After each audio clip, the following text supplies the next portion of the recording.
Assalamualaikum warahmatullahi wabarakatuh. Selamat siang sahabat KBS. Jumpa lagi dengan saya Kak Rahmat di acara konsultasi belajar online Dinas Pendidikan Pemuda dan Olahraga Kota Yogyakarta. Nah, sahabat KBS, siang hari ini kita tidak hanya sendiri. Kak Rahmat tidak hanya sendiri, Kak Rahmat ditemani oleh Kak Devi. Halo Kak Devi. Halo Kak Rahmat. Selamat siang. Gimana kabarnya Kak Devi? Alhamdulillah sehat. Alhamdulillah. Kak Rahmat bagaimana kabarnya? Sehat, semangat dong. Ya. Sahabat KBS, sebelum kita mulai perlu Kak Rahmat informasikan bahwa sahabat KBS yang akan mengakses KBS online dapat mengklik di webnya yaitu kbs.jogjakota.go.id atau live streaming di Dinas Dikpora Kota Yogyakarta. Nah, sahabat KBS, siang hari ini kita akan membahas topik tentang drama. Nah, menarik bukan? Nah, langsung saja ke Kak Devi. Kak Devi, ya. Materi tentang drama ini untuk materi kelas berapa? Materi kelas 8. Kelas 8? Iya, betul. Bab yang keberapa? Bab 8. Bab ke-8. Nah, menarik sekali nih ya sahabat KBS bahwa drama, ya kan? Drama itu sangat dekat sekali dengan kehidupan kita, terutama untuk sahabat KBS yang sering nonton drama Korea atau drakor. Nah, apakah drakor ini termasuk ke drama Kak Devi? Kalau ditanya drakor itu masuk ke drama atau tidak, ya masuk sih masuk, Kak. Ya? Iya, jadi kalau anak sekarang nontonnya drakor ya. Mungkin kalau dulu zaman kita sinetron atau malah lebih dulu lagi ketoprak. Iya. Itu masuk ke golongan drama. Nah, terus kalau itu termasuk ke dalam drama, kemudian film berarti termasuk ya, film atau mungkin sinetron gitu. Drama. Nah, apa sih Kak drama itu sebenarnya? Drama itu adalah sebuah cerita berupa dialog yang pada akhirnya tujuannya itu untuk dipentaskan. Untuk dipentaskan. Nah, karena tujuannya untuk dipentaskan, maka bisa nggak sih sebuah naskah atau teks drama itu tidak dipentaskan? Bisa.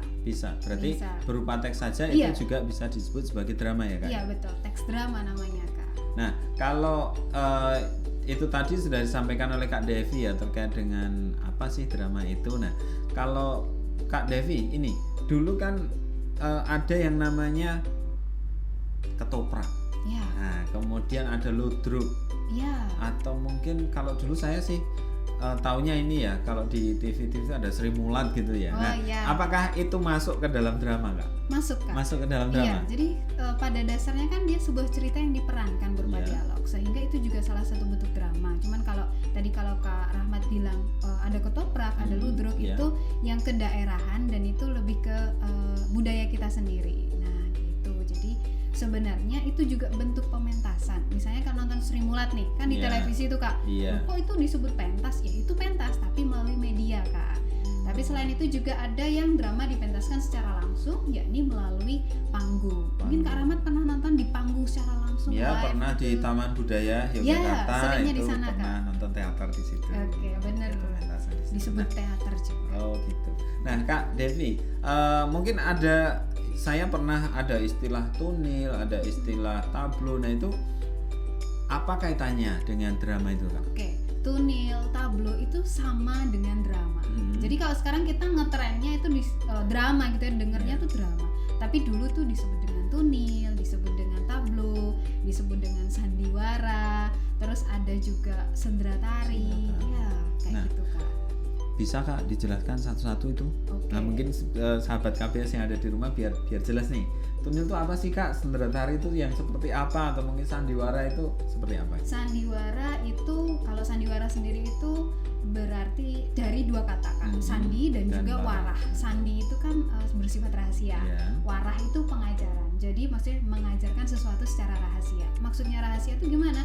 Jadi tidak secara langsung kamu tuh harus begini loh, kamu tuh harus begitu. Tapi melalui sebuah drama tadi dikemas melalui sebuah cerita. Nah dari cerita itu kita akan mengetahui apa sih pelajaran yang bisa kita dapat. Nah kayak gitu. Dan itu diterapkan oleh orang yang melihat pementasan sandiwara itu. Betul sekali.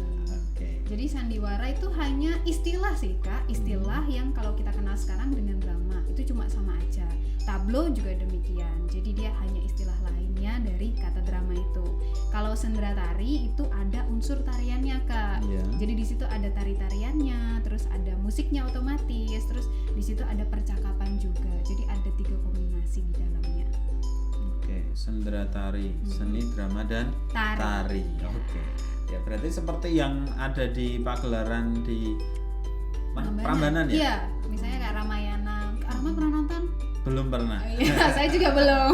Pernahnya nontonnya secara live aja sih tidak langsung hadir di sana tapi di media. Mungkin suatu saat perlu dicoba sih Kak. Perlu dicoba. Ya.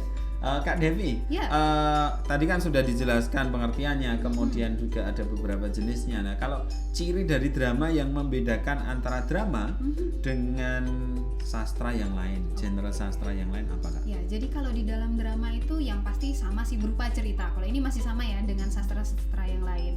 Yang kedua itu berupa dialog. Jadi drama tanpa dialog itu tidak drama namanya.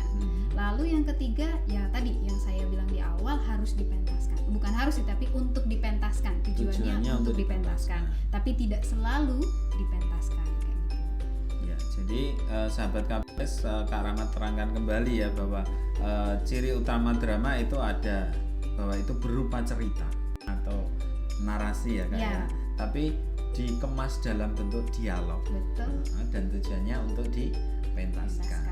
Walaupun tidak semua drama itu dipentaskan karena mungkin ada keterbatasan untuk pementasan ya Kak. Betul, iya. Misalnya dari 10 naskah drama yang dipentaskan hanya 3 atau 2. Biasanya keterbatasan waktu atau keterbatasan fasilitas asetnya ya. Benar-benar Kak. Nah, Kak Devi ini sudah masuk ke apa tadi? Ke ciri utama dari drama itu sendiri. Nah, sedangkan di dalam drama itu kan pasti ada unsur-unsur ya Kak ya? Iya. Nah, apa saja sih Kak unsur yang ada di dalam drama yang nanti mungkin sahabat KBS bisa pelajari? Oke. Unsur drama itu hampir sama dengan unsur intrinsik sastra yang lain Kak. Misalnya kalau kita tidak asing dengan tema, itu juga ada di drama. Ada alur, lalu ada penokohan, ada latar, ada bahasa, lalu ada dialog itu sendiri harus wajib ya Kak, dan juga bahasa terakhir. Itu ada di drama. Jadi kalau kita bilang drama berbeda jauh dengan sastra yang lain, enggak juga gitu. Jadi intinya sih lebih unsurnya hampir sama, bedanya dia ada dialog tadi dan juga perwatakannya tuh ada beberapa penokohannya gitu. Ada beberapa jenis gitu. Ya, dan mungkin karena ini merupakan genre sastra yang lebih dominan dengan dialog ya Kak ya. Mungkin karena ciri khas seperti ini maka membuat kita sebagai pembaca atau penikmat dari drama itu juga harus paham karakteristik ini. Sehingga ketika mau menentukan tema itu kan pasti berbeda dengan bagaimana cara menentukan tema di dalam puisi. Ya kan? Jelas kan. Nah, berarti kita harus memahami dialog-dialog yang ada di dalam naskah atau teks drama itu ya Kak. Iya, betul. Nah, kalau teks drama itu untuk unsur-unsurnya tadi mungkin bisa dibahas satu-satu Kak. Oke. Jadi kalau tema udah nggak asing nih Kak kalau sama tema ya. Ide dasar ya. Asing. Ya, ide yang mendasari sebuah cerita. Tanpa ide kita nggak bisa ngapa-ngapain. Itu berlaku untuk semua karya sastra pastinya. Terus habis tema ada alur. Dalam sebuah cerita pasti ada alurnya Kak. Ada alur maju, mundur, terus habis itu campuran atau mungkin tahap-tahapannya. Pertama pengenalan, habis itu ada mulai memanas nih, terus masuk ke klimaks, habis itu ada peleraian, ada penyelesaian, semuanya akan sama seperti itu. Terus habis itu ada juga latar. Dalam drama itu juga ada latarnya. Misalnya, di bagian ini mau di kantin nih, pas bagian ini, terus nanti di dialog ini kita ada di kelas kayak gitu. Itu juga berpengaruh pagi, siang, sore. Nah, latar ini bisa tergambar secara langsung melalui dialognya Kak. Misalnya kalau dalam dialognya nih, yuk kita jajan udah lapar nih, udah siang. Berarti dia waktunya siang hari, istirahat siang. Nah, kayak gitu. Selain itu juga ada amanat. Dalam drama itu pasti mengandung amanat. Tadi seperti yang di awal dibahas ya Kak, sandiwara. Jadi Kak dia memberikan pengajaran. Nah, pengajaran ini yang kita sebut biasa dengan amanat. Terus ada juga penokohan nih Kak. Kalau penokohan itu ada macam-macam Kak. Mungkin Ahmad pernah dengar tokoh utama, tokoh sampingan. Benar. Tokoh utama atau bintangnya di dalam sebuah cerita atau film gitu ya Kak. Ya, ada tokoh utama itu tokoh yang berperan menjadi bintangnya, ada tokoh sampingan itu tokoh yang berada di sekitarnya yang mendampingi. ada juga yang berdasarkan wataknya. Dia tokoh statis, ada tokoh berkembang. Lalu ada juga dia yang tokoh mendampingi tokoh utama. Tokoh statis itu dia yang tetap nih, jadi wataknya tuh tidak berubah. Konsisten benar. Misalnya dari awal nih tokoh si A nih diperankan jahat nih, otomatis sampai akhir dia akan tetap menjadi jahat. Itu tokoh statis namanya, Kak. Kalau tokoh berkembang, dia akan berubah, Kak. Jadi misalnya awalnya jahat, terus seiring berjalannya waktu, seiring berjalan cerita, itu ternyata dia berubah menjadi orang yang lebih baik. Maka itu disebut dengan tokoh berkembang. Lalu ada tokoh pendamping. Tokoh pendamping itu sebenarnya sama dengan tokoh pembantu tadi. Iya, jadi dia fungsinya hanya membantu keberadaan tokoh-tokoh yang ada di tokoh-tokoh lain, terutama tokoh-tokoh utama. Iya. Satu lagi, Kak, tadi lupa Kak sebut. Kayaknya yang tokoh serba bisa. Iya. Belum ada ya. Tokoh serba bisa itu dia punya bisa memerankan banyak peran. Jadi misalnya pertama jadi orang miskin, terus habis di tengah cerita dia tiba-tiba jadi orang super kaya gitu, dengan mungkin yang cara hidup yang berbeda, cara perwatakan yang berbeda, pembawaannya berbeda. Nah, itu disebut dengan tokoh serba bisa, Kak. Oke, berarti ini sudah dijelaskan secara lengkap, secara jelas oleh Kak Devi terkait dengan unsur-unsur sebuah drama ya, sahabat KBS. Nah, sahabat KBS, mungkin waktu kita terbatas sekali ya, Kak, di sini, dan sahabat KBS ketika ingin bertanya terkait dengan mata pelajaran, terutama mata pelajaran bahasa Indonesia, dapat mengklik di kbs.jogjakota.go.id dan juga mapel yang lainnya.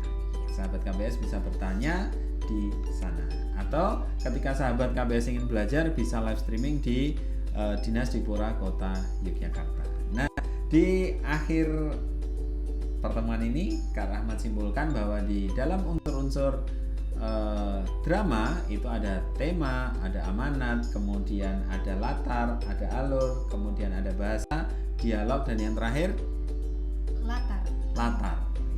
Itu sahabat KBS yang dapat Kak Rahmat sampaikan bersama dengan Kak Devi di siang hari ini. Mudah-mudahan bermanfaat dan dapat meningkatkan kualitas belajar kita. Terima kasih. Sekian dari saya, Kak Rahmat dan Kak Devi. Sampai jumpa. Assalamualaikum warahmatullahi wabarakatuh.